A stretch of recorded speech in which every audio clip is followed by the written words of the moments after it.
chicas y chicos de tercero de secundaria. Mi nombre es Jonathan Hernández y esto es Aprende en Casa. El día de hoy exploraremos el área de ciencias sociales. Y para hacerlo, vamos a empezar el programa con un jueguito. ¿Qué les parece? ¿Alguna vez han jugado Simón dice? Es muy fácil, ustedes solo deberán hacer lo que Simón les dice. Y Simón, en este caso, seré yo. A ver, empecemos. Simón dice que todos traigan su lápiz y papel para tomar nota. ¿Ya ven qué fácil es? Pero es un problema tener tanto poder porque se te puede subir a la cabeza. Ahora, Simón dice que todos deben trabajar 7 días a la semana, sin descanso. Simón dice que todos deberán pagarle 4 tipos de impuestos. ¡Asu! Parece que este jueguito no es tan divertido como parecía, ¿cierto? Bueno, les cuento que entre los siglos XVI y XVIII en Europa existía el sistema absolutista, donde el poder estaba concentrado en una sola persona, o sea, en el rey, y las cosas eran algo así como en el juego de Simón dice. Bueno, los sistemas de gobierno que conocemos han sido adaptaciones y producto de la evolución de modelos europeos, de entre los siglos XVI y XVIII. Hoy, nuestro país se rige por un sistema republicano, donde el poder está dividido en 3, poder ejecutivo, poder legislativo y poder judicial, y nuestra forma de gobierno es democrática. En la actividad de hoy evaluarás algunos puntos de vista sobre el impacto que trajo consigo el sistema absolutista en Europa, entre los siglos XVI al XVIII, y luego reflexionaremos sobre qué tan eficaz ha sido el sistema republicano para resolver los asuntos públicos de nuestro país. Y para entenderlo mejor, tengo un video preparado para ustedes. ¡Vamos a verlo! Hoy vamos a hablar de uno de los periodos más importantes de la historia. No, señor editor, ese periodo es muy prehistórico para nuestro tema de hoy. Avancemos más, por favor. No, todavía falta más. Ahora sí, hoy vamos a hablar del antiguo régimen. Y ya sabes qué significa hablar de esto, ¿verdad? Bueno, siempre que te hablen del antiguo régimen, escucharás sobre reyes muy, pero muy regios, palacios enormes y tremendos tonazos y banquetes. Pero espera, no todo fue tan fácil, porque también escucharás sobre guerras y gente muy molesta porque su situación económica era malísima. Mejor definamos al antiguo régimen. Esto se define como un conjunto de aspectos sociales, políticos y económicos que caracterizaron a Europa entre el siglo XVI y XVII. Comencemos hablando del aspecto social. Para hablar de ese aspecto, desigualdad sería la palabra clave para definir a la sociedad de aquel entonces. Y te voy a explicar por qué. La sociedad se dividía en 3 sectores: la nobleza, el clero y el pueblo. Los 3 juntos formaban una pirámide social que siempre vas a ver en tu libro de historia. Resulta que la nobleza y el clero pertenecían a un grupo conocido como los privilegiados, porque tenían la alcancía bien gorda, títulos y propiedades, mientras que los del pueblo eran conocidos como los no privilegiados, porque en su mayoría a las justas les alcanzaba para comprarse una botella de agua. Pero hay mucho más que saber de estos sectores, porque hasta dentro de ellos había diferencias. La nobleza, por ejemplo, era la gente de alta sociedad, con mucho dinero y títulos nobiliarios, que por cierto eran documentos donde el rey les había escrito que tenían derechos y privilegios. Y aunque no lo creas, habían 2 tipos de nobleza: la alta nobleza y la baja nobleza. Veamos ahora qué hay sobre el clero. Ellos eran personas dedicadas al servicio de la iglesia, y también muchos de ellos eran cercanos al rey. Profe, ¿qué puede decirnos sobre ellos? Es el nombre que se le da a las personas dedicadas al servicio divino y son las encargadas de realizar rituales religiosos, así como la enseñanza o predicación y también la administración de los sacramentos. En los países católicos eran personas con un gran poder económico, pero no todos estaban al mismo nivel. Por eso, al igual que la nobleza, habían ciertas categorías dentro de las cuales estaban, por ejemplo, los sacerdotes, cardenales y diáconos. El clero tenía gran influencia sobre el pueblo. Se podría decir que su palabra era ley. Si ellos decían que el monstruo del lago Ness existía, entonces el pueblo le creía. Bueno, no tanto así, pero sí eran muy respetados. Tienes que saber que en el clero también había una división. El alto clero, conformado por cardenales, arzobispos, obispos y otros altos mandos de la iglesia con comodidades. Y también el bajo clero, conformado por párrocos, curas y frailes que vivían de forma modesta e incluso algunos eran muy pobres. Es importante que sepas también que dentro del sector no privilegiado, aparte de considerar al pueblo, se le considera también a los burgueses. A algunos eran los que controlaban la economía de las ciudades. En algunos casos podían ser profesionales, banqueros o prósperos empresarios, u otros pequeños comerciantes o artesanos. Nos falta hablar del pueblo. ¿En dónde crees que trabaja la gente del pueblo? ¿Tal vez en la empresa de Mark Zuckerberg? Imposible, porque en esa época no había ni computadora, menos entonces iba a existir Facebook. La gente del pueblo trabajaba principalmente en la agricultura y la ganadería, pero eran bien piñas, porque justo en esta época habían epidemias, guerras y otros factores más que, aparte de entorpecer sus trabajos, creaban épocas de hambruna. Como verás, para ellos las cosas no eran tan bonitas que digamos. Claro, ellos, aparte de no ver mucho dinero, de trabajar lunes, martes, miércoles, jueves, viernes, sábado y domingo, encima tenían que pagar impuestos. ¿Crees que eso fue todo? Pues créeme que no, porque encima recibían abusos de las autoridades. Recuerda que el antiguo régimen se caracterizaba porque el rey tenía el poder de todo. Le seguía la nobleza, que eran personas que tenían poder político y económico, luego el clero y finalmente el pueblo. ¿Te imaginas cómo habrá sido la vida en esas épocas? ¿Cómo eran sus ropas? ¿Cómo se divertían? Sin luz, sin internet, sin WhatsApp. Ay, vaya diferencia, ¿verdad? Mejor continuemos con el tema porque aún nos quedan dos aspectos muy importantes, político y económico. Ahora hablemos del aspecto económico. La desigualdad social era consecuencia de la mala administración del dinero. Claro, por un lado, el rey se daba la gran vida en su enorme palacio con sus lujos, comodidades, preocupado siempre de verse elegante y de estar rodeado de sirvientes que le obedecieran en absolutamente todo. Hasta la vida de los privilegiados, como la nobleza y el clero, era chévere, porque de todas formas siempre contaban con ciertos beneficios como lujos y los famosos títulos nobiliarios. Pero para el pueblo no había ni palacios, ni títulos nobiliarios, ni dinero, ni peluquines y bastones de oro como los del rey, ni nada parecido, y por eso andaban descontentos y muy molestos. Qué injusto, ¿verdad? Además, el pago de impuestos era otro problema, porque los privilegiados, encima de tener comodidades, no le daban ni las gracias a nadie. En cambio, el pueblo tenía que aportar 4 tipos de impuestos que eran los siguientes: los impuestos reales, municipales, feudales y eclesiásticos. Además, los que se llevaban la chamba dura eran ellos, porque su trabajo de agricultura y ganadería fue la base principal de la economía. Pero eso no fue todo, porque poco a poco se desarrolló también la industria, impulsada principalmente por los monarcas, y el comercio, que se dio tanto en el interior como en el exterior de los países. Profe, ¿qué más puede decirnos sobre esto? En el antiguo régimen, el aspecto económico empieza a tomar fuerza tanto en la industria como en el comercio.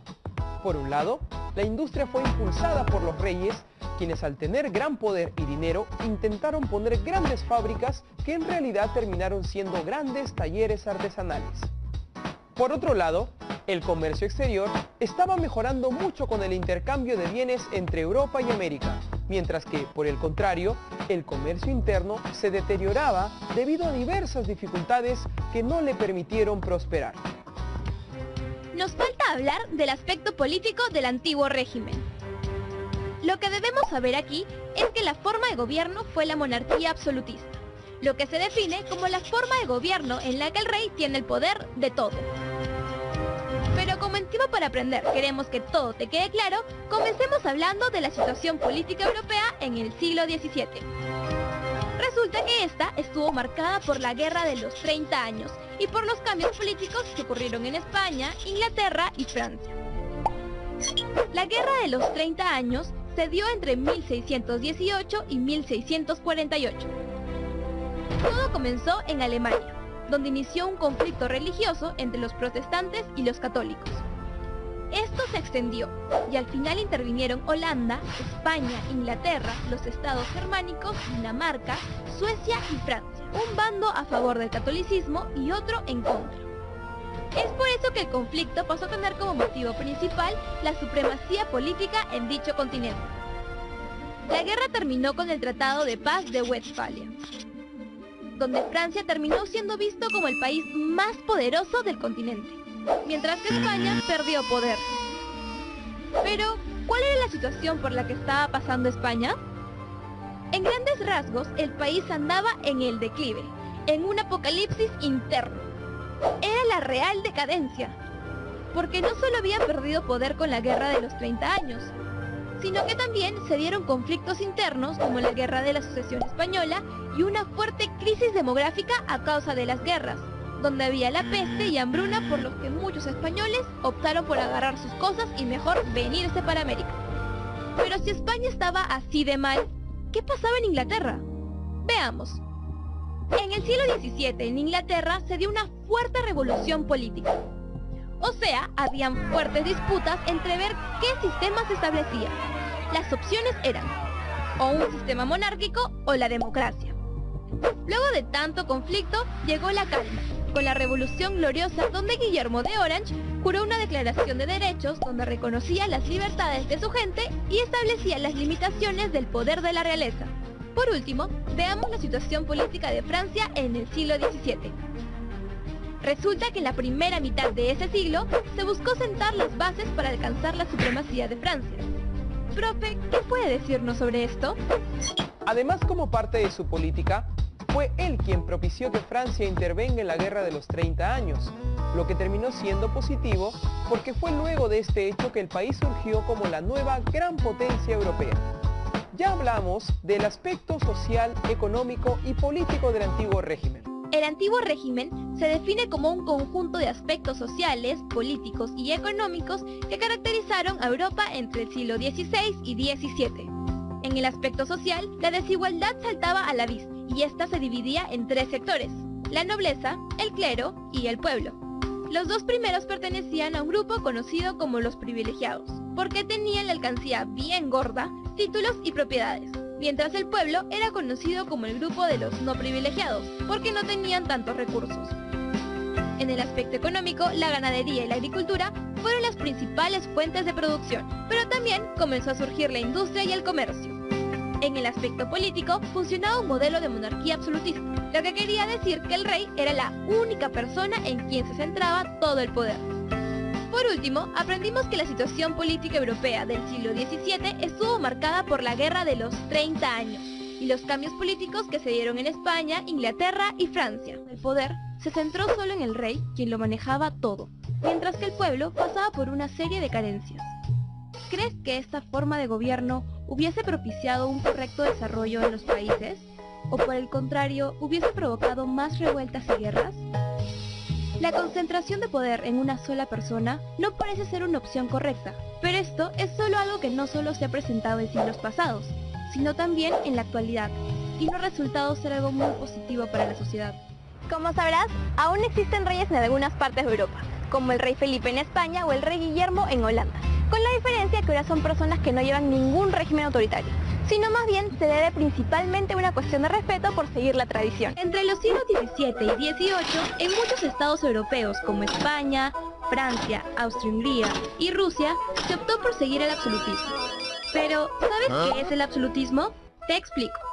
Esta es una forma de gobierno en el que todo el poder de un estado se centra en una sola persona, un soberano o un rey.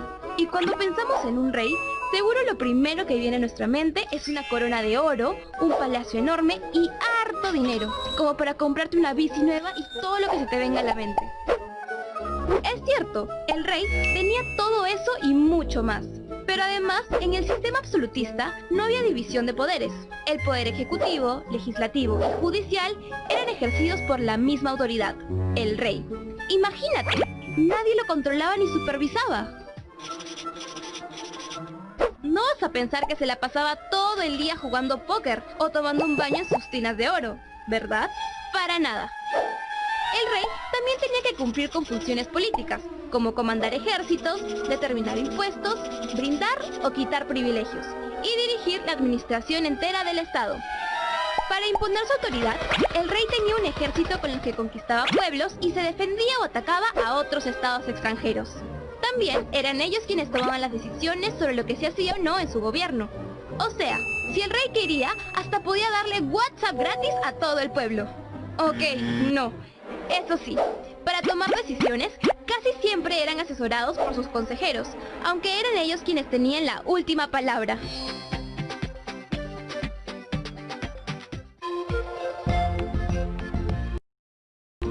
En casa, secundaria. Las decisiones de gobierno las tomaba siempre el monarca, pero tomando en cuenta la postura o asesoría de sus consejeros o gente experimentada que lo aconsejaba para que tome las mejores decisiones para su pueblo. Y aunque no lo creas, en el sistema absolutista incluso algunos soberanos preferían encargarle sus decisiones a un primer ministro, quien era una persona de su entera confianza, además de ser una persona con experiencia. Vamos a hablar ahora sobre una de las funciones preferidas por el rey. ¿De armar tremendos tonazos y buffets en el palacio?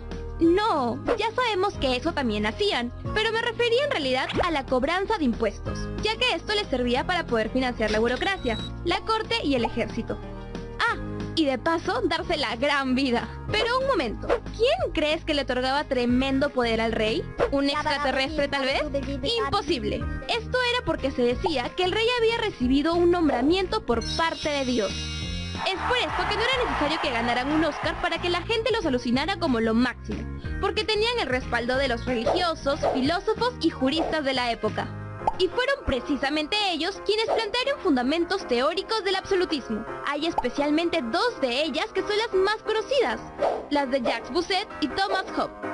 Comencemos hablando de la teoría de Jacques Bossuet, el obispo francés más representativo del absolutismo. Su teoría sobre el absolutismo estuvo orientada a defender la soberanía real, o sea, el poder absoluto y pleno del rey. Es más, hasta escribió una serie de principios que la defendían. ¿Quieres saber cómo pensaba? Presta atención. Para él, la monarquía tenía las siguientes características fundamentales. Ser sagrada, ya que el poder tenía origen divino, o sea, era otorgado por Dios. También fundamentaba que la monarquía era absoluta, porque como el poder proviene de Dios, los hombres no podían ponerle límites. El paternalismo era otra característica, debido a que el rey siempre debía buscar lo mejor para sus súbditos, y por lo tanto tenía que ser visto como un padre. El rey vivía una vida muy cómoda, pero también tenía grandes responsabilidades, sobre todo con el pueblo. Si quieres saber más sobre el tema, te recomiendo que veas películas como La Pasión del Rey, inspirada en uno de los reyes más recordados en el mundo, Luis XIV.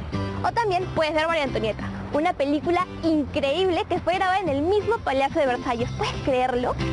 Aún queda mucho para aprender sobre el sistema absolutista, así que presta atención porque ahora hablaremos de su segundo fundamento teórico y de Luis XIV, uno de los reyes más famosos en el mundo. Ahora nos queda claro entonces que para el obispo francés Jacques Bossuet, la monarquía tenía tres características. Era una entidad sagrada, era absoluta y era paternalista. Pero ahora veamos la segunda propuesta teórica del absolutismo. Por otro lado, también estaba la teoría de ese señor. ¿Lo reconoces? Es Thomas Hobbes. Este filósofo ha sido conocido por haber escrito el famoso libro Leviatán, obra que se entiende como una justificación del Estado absoluto. Una frase suya muy famosa es: el hombre es el lobo del hombre. Bueno, si no te quedó claro, esta frase quiere decir que el propio ser humano muchas veces puede ser el peor enemigo de otro ser humano.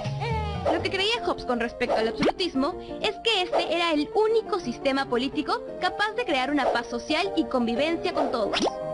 Pero dejando de lado las teorías, ¿te has percatado de la vestimenta tan particular que utilizaba la clase alta de la época, y en especial el rey?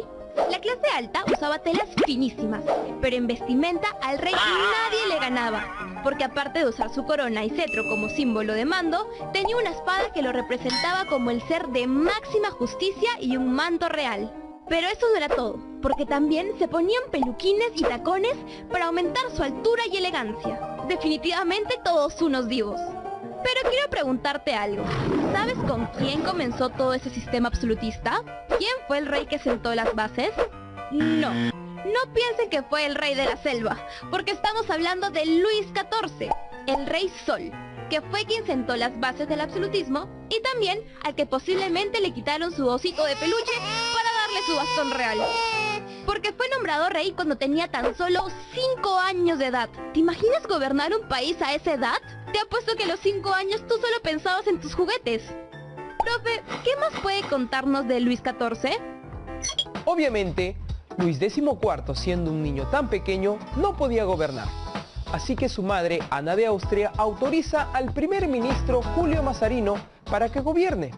Y recién cuando Mazarino muere, Luis XIV sorprende a la corte con su decisión de ejercer personalmente en el gobierno cuando tenía 22 años de edad. Por cierto, a Luis XIV se le conoció como el Rey Sol, porque su reinado trajo prosperidad y paz a Francia, y además la convirtió en una gran potencia mundial.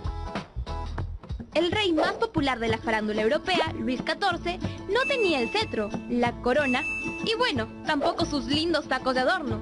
No, él, como buen rey absoluto, aplicó políticas en el ámbito económico, administrativo y en la política internacional. Con respecto al ámbito económico, impulsó una política orientada al mercantilismo, un sistema en el que todo es comercio y exportación. Y en el que también se buscan obtener metales preciosos. Así es, pero ahora veamos qué política se aplicó en la administración. Luis, como buen absolutista, centralizó todo por completo y la nobleza se convirtió en cortesana. O sea, estaba atrás del rey para complacerlo en todo. ¡Qué suertudo! El dinero lo administro yo. Los palacios los administro yo. Los ejércitos, yo también. Mi página de Facebook, no. ¿Verdad que esa época no tenía? Nos falta hablar de lo que ocurrió en la política internacional. Aquí, el rey buscó extender sus fronteras y obviamente a la buena no lo iba a lograr. Así que inició varias guerras que le permitieron obtener ciudades como Estrasburgo, partes de Luxemburgo y Flandes. Pero, ¿quieres saber qué más hizo Luis XIV? Mira este lugar. Increíble, ¿verdad? ¿Quién no quisiera vivir ahí? Rodeado de lujos y comodidades, pues este enorme palacio es conocido como el Palacio de Versalles.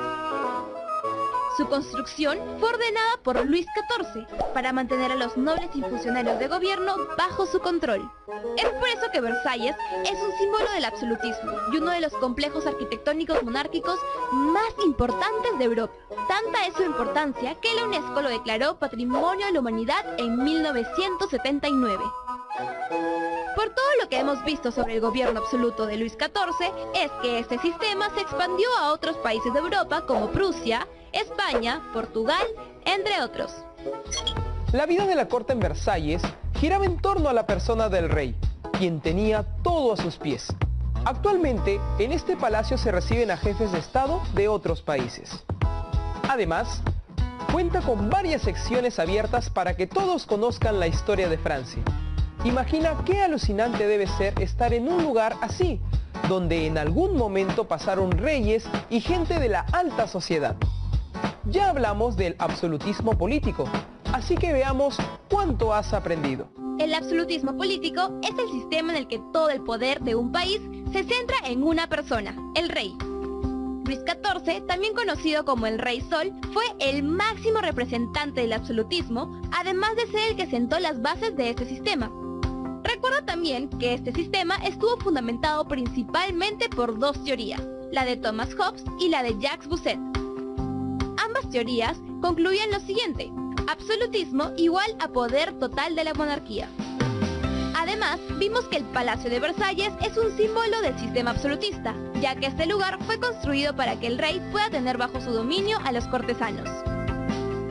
Por último, no olvides que el modelo de absolutismo político en Francia se expandió a otros países de Europa como Prusia, España, Portugal, entre otros.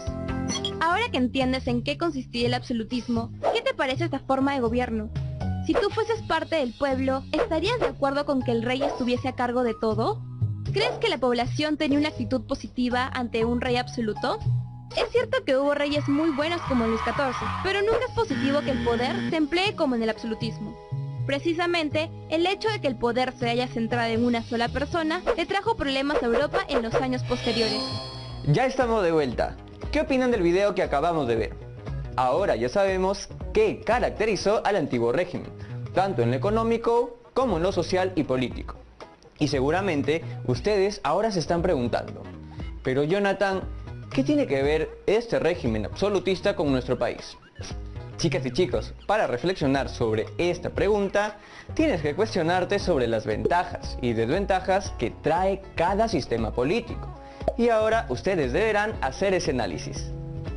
El reto de hoy será presentar un organizador visual con los principales aspectos que respondan a la pregunta: qué significó el antiguo régimen para la Europa del siglo XVI al XVIII, en tu organizador visual deberás incluir una reflexión sobre qué tan eficaz ha sido el sistema republicano para resolver los asuntos públicos de nuestro país.